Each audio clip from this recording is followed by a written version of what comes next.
Assalamualaikum warahmatullahi wabarakatuh. Rabbi bil Mustafa balligh maqasidana waghfir lana ma madha ya wasi'al karami ya Rabbi.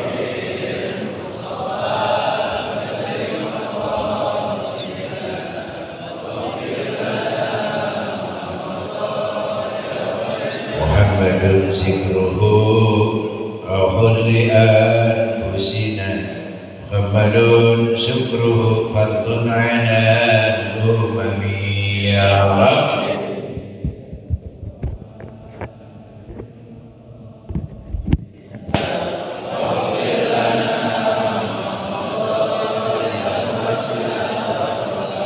Allahumma salli wa sallim barik alaihi. Para alim ulama yang kita muliakan, pengurus Majelis Ta'lim FS3G Maulana, hadirin jamaah sekalian yang mudah kita semua dimuliakan oleh Allah Subhanahu wa taala. Alhamdulillah, dengan izin Allah pagi ini kita kembali berkumpul dalam rangka ta'lim bersama. Mudah-mudahan kumpul kita ini mendapatkan berkah dari Allah Subhanahu wa taala.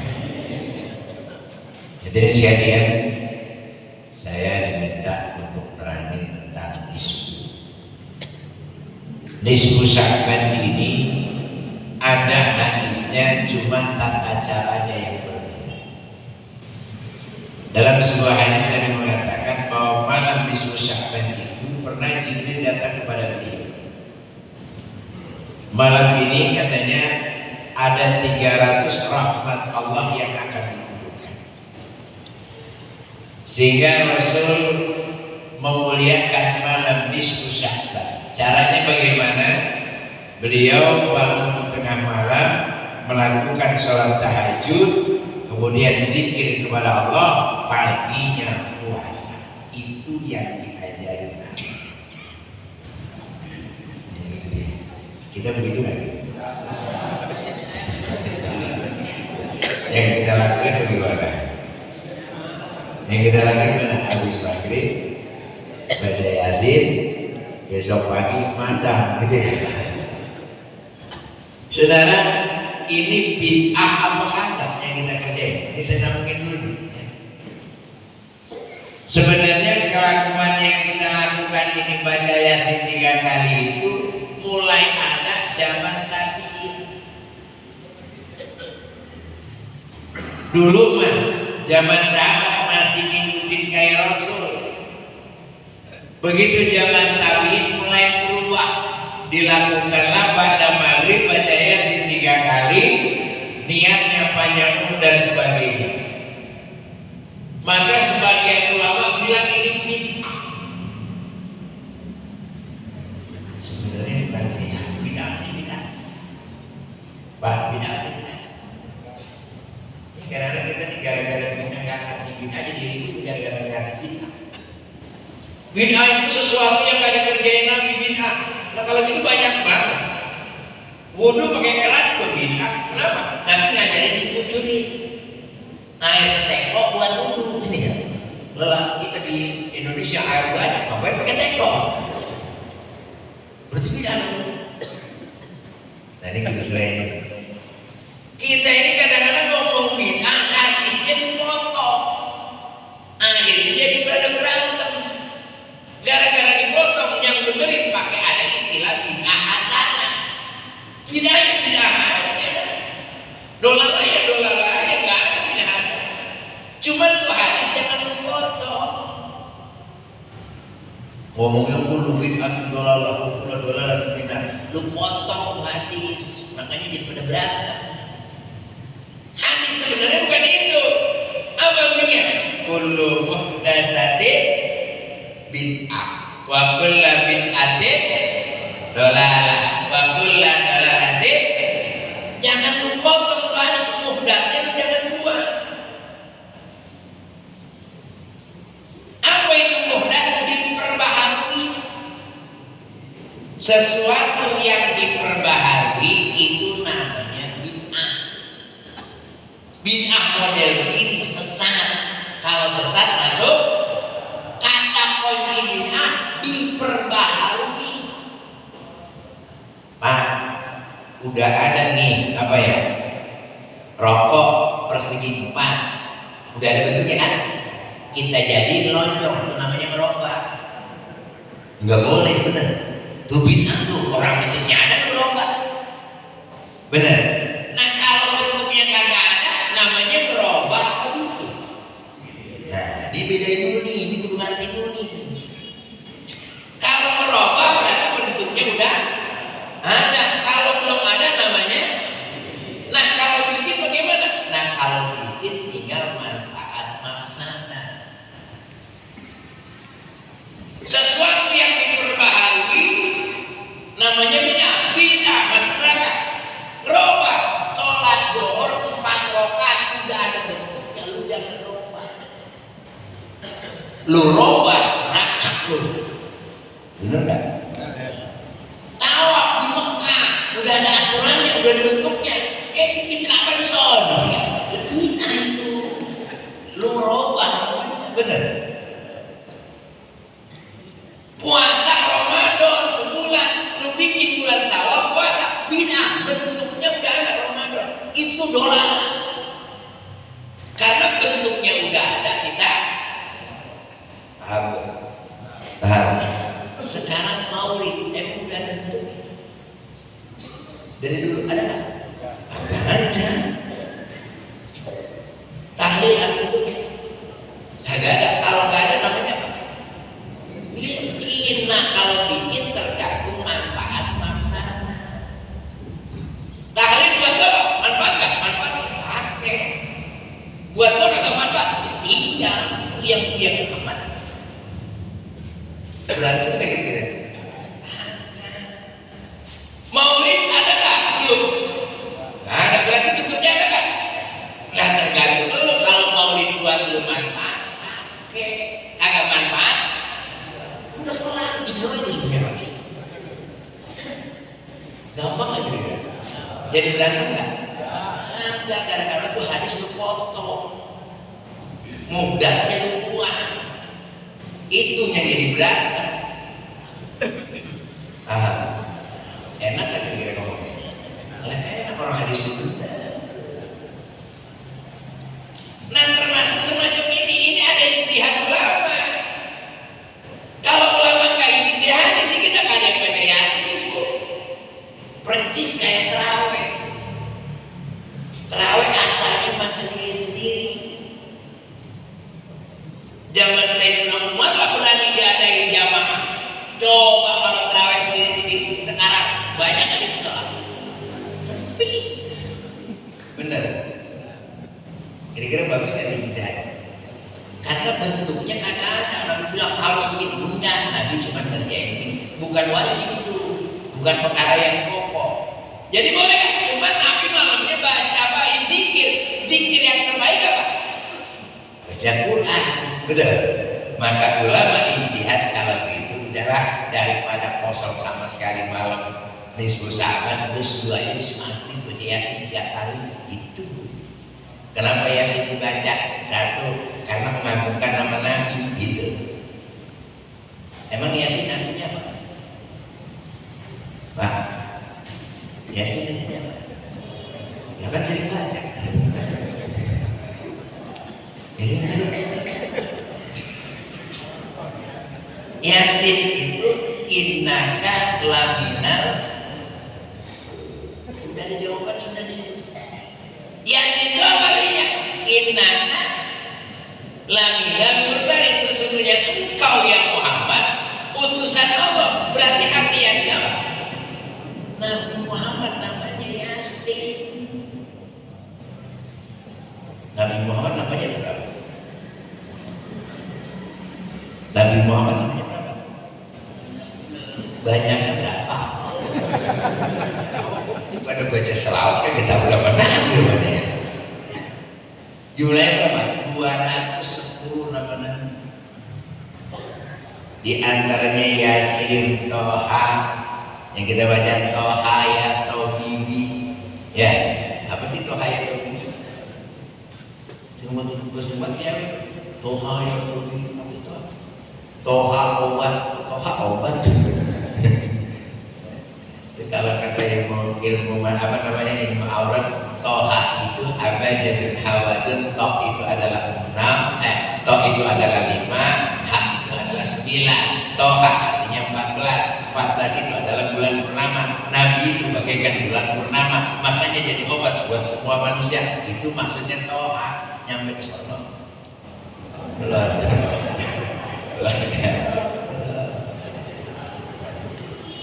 Jadi ijtihad ulama ini nggak salah, bagus. Oh ada yang bilang, wah malam nisfu Syaban baca Yasin bid'ah, dolala. Oke dah, kalau baca Yasin bid'ah dolala, taruhlah kita masuk neraka. Taruh, gara-gara nisfu Syaban baca Yasin masuk. Begitu di kuburan ditanya malaikat, apa anda masuk neraka? Baca Yasin.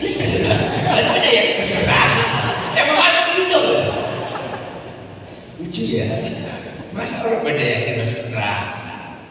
Oke Pak, apa bedanya syafaat Nabi dengan syafaat Quran? Ini guru ngaji dulu. Ada syafaat Nabi, ada syafaat Al-Quran wa siyam yashfa'ani lil abdi yaumal qiyamah. Ntar Quran dan puasa bisa menjadikan syafaat. Sekarang saya mau tanya, Nabi kan bisa ngasih syafaat. Quran, apa bedanya syafaat Nabi dengan Quran? Mana lebih tinggi syafaat Nabi dengan Quran?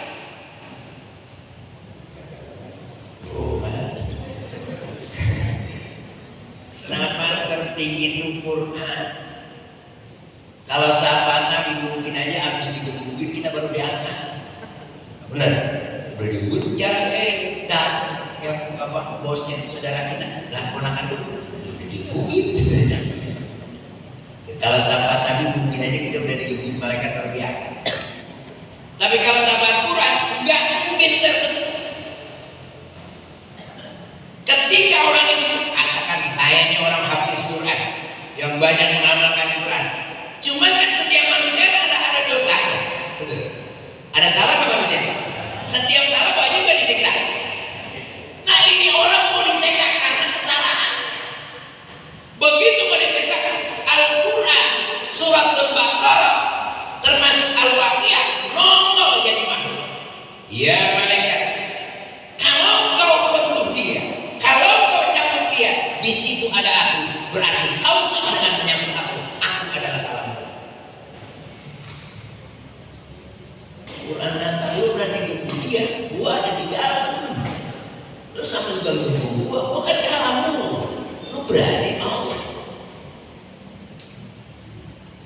Quran bisa bersama dengan nama sahabat Yasin digebukin di neraka. Aneh lo, aneh udah. Bener. Kadang-kadang ngaji bersepotong sih ya. Baca Yasin masuk neraka. Aneh. Padahal Al-Quran wasiat yasfa'ani lil abdi yaumil qiyamah. Nah beruntunglah kita yang ada ijtihad ulama. Sekalipun kita nggak bisa tahajud minimal baca Yasin. Benar. Cuman harus ditambahin dikit lama-lama. Jangan kayak bocah dulu. Tahu kayak bocah? Kalau kerja perlu diupahin. Neng di rokok ntar bapak bagi upahnya, sisanya ambil baru jalan. Kalau nggak diupahin, malah jalan. Itu jangan kayak bocah. Kalau udah gede begini, usah bikin upah. Kalau bapak nyuruh udah gede ya, kalau beli bapak rokok ke jalan, mau diupah kayak kagak bener. Ya kita udah gede, kalau baca Yasin jangan mikirin upah dulu apa, mikirin ikhlas. Lu mau kayak haus banget, Allah panjangkan umur saya, berkah Yasin. Emang umur bisa banyak? Emang umur bisa banyak? Itu sudah dibaca. Mudah-mudahan umur kita dipanjangkan oleh Allah. Emang umur bisa banyak? Bisa kan? Enggak. Kok ada doa Allahumma tawil umurana? Nah itu gimana tuh? Hadisnya salah, doanya salah ya. Hadisnya salah, doanya salah. Tuh kan lagi-lagi kita ini pantas kata Allah hal yastawil ladzina ya'lamuna wal ladzina la ya'lamun. Kita ini banyak kan tahu kagak paham. Umur bisa tambah gak?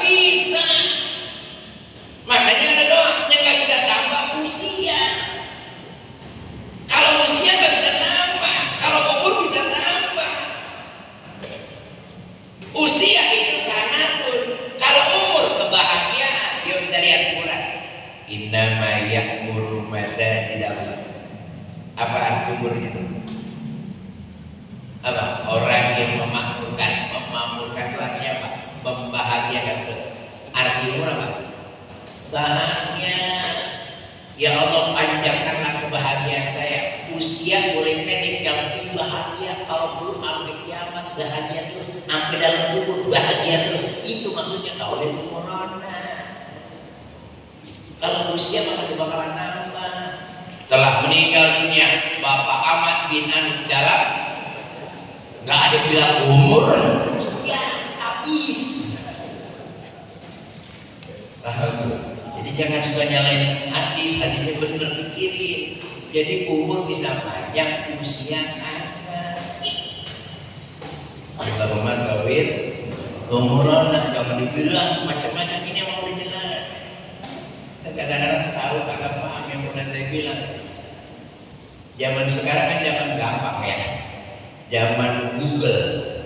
Bapak pengen tahu apa juga tinggal search keluar. Tahu, paham nggak? Belum tentu. Tahu nggak tahu, paham belum tentu. Kan pernah saya bilang, Bapak pengen tahu nih tata cara salat jenazah, kan apa malah? Tinggal search keluar. Tata cara salat jenazah, gitu ya? Dilakukan 4 kali takbir, benar?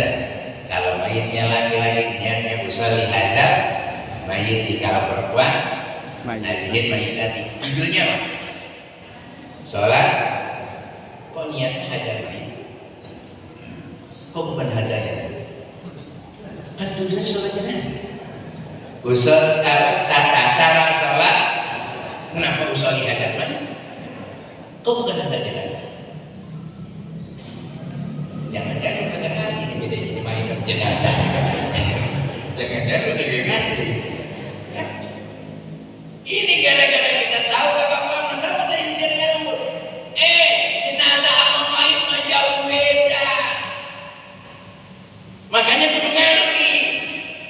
Apa itu mayit? Orang yang meninggal namanya mayit.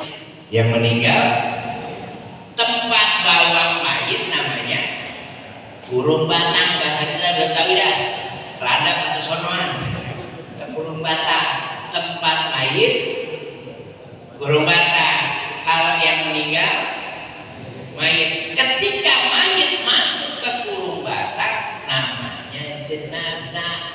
Mayit masuk ke tempatnya, mayitnya nggak kelihatan, namanya jenazah. Jadi kalau kelihatan namanya masuk ke dalam.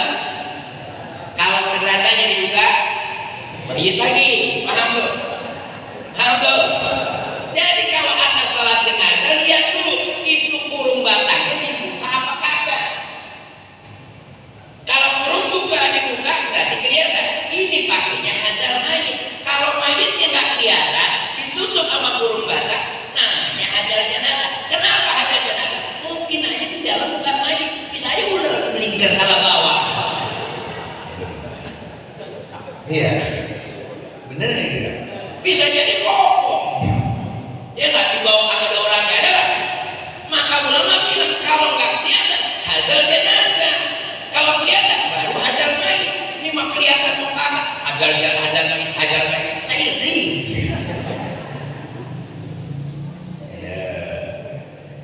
ya, gampang kan? Gampang kan? Nggak bid'ah kan? Jadi kalau melawan orang ngomong bid'ah gampang tuh, saya kasih contoh itu, ya. Awas, ujungnya jangan dibuang. Kullu muhdatsatin itu jangan dibuang. Selalu pakainya dipotong. Kullu bid'atin dolalah, ini muhdasnya dibuang. Itu yang jadi pada berantem. Coba kakek muhdas. Ini salah satunya waktu Haji Oma Irama bikin film Sejadah Ka'bah. Saya ngambek gara-gara bid'ah.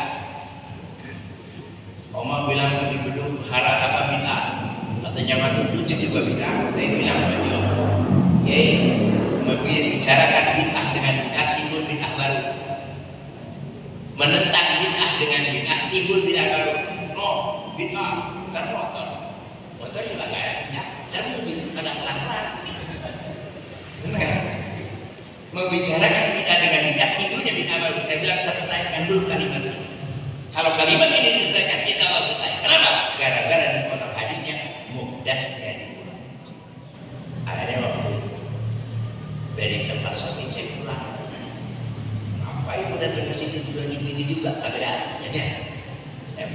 sering banget ya bikin film. Pernah filmnya Ridwan Kamil. Saya bilang gue di situ ngapain? Saya cuma nongol dong. Kagak manfaat buat orang, ngapain di situ? Nongol dong. Apaan? Gue mau nggak perlu top gue mah. Yang penting ada gue di situ manfaat buat lingkungan. Itu yang penting. Gue mau top kan agak bodo amat. Benar. Kenapa? Lihat Rasulullah di langit namanya apa? Terkenalnya apa? Ahmad. Di bumi apa bedanya? Tuh nyampe lagi. Saya nyampe lagi ya. Di langit namanya Ahmad. Kenapa di bumi namanya? Apa bedanya Ahmad dengan Muhammad? Gimana cikal bakalnya Muhammad dengan Ahmad? Ini perlu digali Pak. Membak di ismuhu Ahmad, sampai Nabi Isa bilang nanti namanya Ahmad. Kenapa kok di langit dikenal namanya Ahmad, kok di bumi namanya Muhammad? Ini ceritanya panjang, saya singkat aja dah. Sebab Muhammad dengan Ahmad itu tidak boleh berpisah. Kenapa? Kok di langit yang terkenal Ahmad? Ahmad itu hurufnya 4. Alif, ha, mim, dal. Betul? Alif, ha, mim, dal. Mimnya dicopot menjadi Muhammad. Sisanya alif, ha, dal menjadi Ahad. Ahad siapa? Allah. Jadi antara Ahad dan Muhammad tidak bisa dipisahkan. Dia adalah Qul huwallahu. Oh ini nggak jalan, tasawuf tak sono dah. Ini ke dalam aja, jadi tasawuf ke dalam. Terketemu tuh. Min nuri nuram bihi amal huda. Nurun ala nurin, terketemu tuh. Di mana nurun ala nurin di sini ketemu. Itu yang dikatakan min ba'dihi ismuhu Ahmad. Kembali hadirin sekalian, pokoknya nisfu Sa'ban orang mau kata apa kek yang penting gue baca Yasin selesai. Ustaz harus tanggal 15 enggak? Nisfu Sa'ban nggak dibilang tanggal 15, pertengahan. Sebab kalau ganjil pertengahannya gampang, kalau genep puyeng. Sa'ban 30 hari, pertengahannya itu mana? 15 atau 15 sekarang siapa 15 juga? Tengahnya gimana? Kalau 29 ada tengahnya itu 15. Ya enggak? 14 ke kiri, 14 ke kanan, jadi 28. Tengahnya 15, bener ada tengahnya. Nah kalau Sa'ban 30 tengahnya tengahnya apa tengahnya? Lalu 14 setengah. Udah, yang jelas ini hadis mengatakan nisfu Sa'ban. Bapak boleh baca tanggal 15, Bapak baca boleh tanggal 16, boleh tanggal 14 pun, 17 pun masih boleh. Tapi niat kita kepada Allah berkah Yasin. Itu si di mana aja baca boleh, nggak kudu pas 15. Lah kalau 30 puyeng tuh, nyari 14 setengah, johor gitu kan. Nah, kenapa dimulai ba'da maghrib? Karena hitungan Sya'ban adalah hitungan Hijriyah. Kalau Hijriyah mulai berputarnya maghrib. Kalau Masehi mulainya malam 00 itu perputaran. Makanya bedanya, apa bedanya Masehi dengan Hijriyah? Kita kadang-kadang kebalik. Giliran haji berangkat yang pakai Hijriyah, giliran melontar yang pakainya Masehi, itu pada bego. Di atas jam 12 sudah ganti hari. Jadi melontarnya boleh malam-malam, tengah malam. Jadi datang ke sana setengah 12. Berarti kan masih hari Senin. Begitu jam setengah 1 udah hari Selasa. Lu bego. Itu namanya Masehi, bukan Hijriyah. Kalau Hijriyah ganti masih ya besok pagi lagi baru ganti. Ini mah melontarnya gitu Hijriyah, giliran harinya gitu masih. Lu belajar di mana? Nanti nih ya. Kadang-kadang kita sembarangan banget. Kalau Hijriyah hitungannya lain, Masehi hitungannya lain. Penggunaannya di mana? Makanya kalau yang namanya Hijriyah ada Hijriyah giliran sholat tuh ya. Sholat ngambil jamnya pakai Masehi. Ketentuan waktunya pakai Hijriyah. Zuhur pakai Masehi, pakai Hijriyah. Masih jam 12 lewat Hijriah. Itu pakai Masehi apa Hijriah? Masehi bukan Hijriah itu. Paham? Apa bedanya? Bedanya 11 hari. Masehi dengan Hijriah bedanya 11 hari, minus 11 hari. Kenapa? Karena bulan Hijriah ada tanggal 31, ada tanggal 29. 29 itu tahun Kamisah. Apa itu tahun Kamisah? Apa 4 tahun sekali terjadi penggenapan. Karena setahun itu umurnya dalam hitungan Hijriah Masehi 365 seperempat hari. Maka setiap 4 bulan sekali menjadi 366, makanya namanya kaum Kamisah. Itu orang begitu. Ya, saya juga ahli matematika. Ya. Kembali pada hadis sekalian, jadi mudah-mudahan bulan Sya'ban ini kita sambut untuk mendatangkan bulan Ramadan. Kalau mudah-mudahan di Ramadan ini Allah senantiasa memberikan keberkahan kita ya. Kita diberikan kesehatan, dimudahkan dalam rezeki, insyaallah berkah hidup di dunia wal akhirah. Amin ya rabbal. Sekedar ini yang dapat saya sampaikan, nanti kita bisa tanya jawab. Kalau ada waktu nanti kita buka tanya jawab. Yang enak ngaji pakai tanya. Yang belum paham bisa paham. Karena zaman sekarang beda sama zaman dulu. Kalau zaman dulu ngaji namanya one way traffic. Ngerti deh. Kalau sekarang namanya two way traffic gitu ya. Kalau dulu satu arah, apa kata lu dengerin aja. Lu mau paham apa kagak dengerin aja dulu. Sekarang harus two way traffic, interaktif kan bahasanya. Jadi murid boleh bertanya, kenapa enggak semuanya guru pintar? Ini kelihatan aja saya pintar mah kagak, saya belum punya bodohnya. Bisa aja bapak nanya saya kagak paham. Nah, ada kan? Jadi dengan two way traffic kita bisa saling mengisi. Ya, guru yang tadinya nggak paham bisa paham. Bisa aja murid lebih pintar dari guru. Jangan dibilang guru lebih pintar, belum tentu. Guru mah banyak pintarnya ngeles. Ngeles itu belum tentu pintarnya. Nah, mudah-mudahan sekedar ini manfaatnya, kurang lebih mohon maaf. Bila itu sebelah. Wassalamualaikum warahmatullahi wabarakatuh.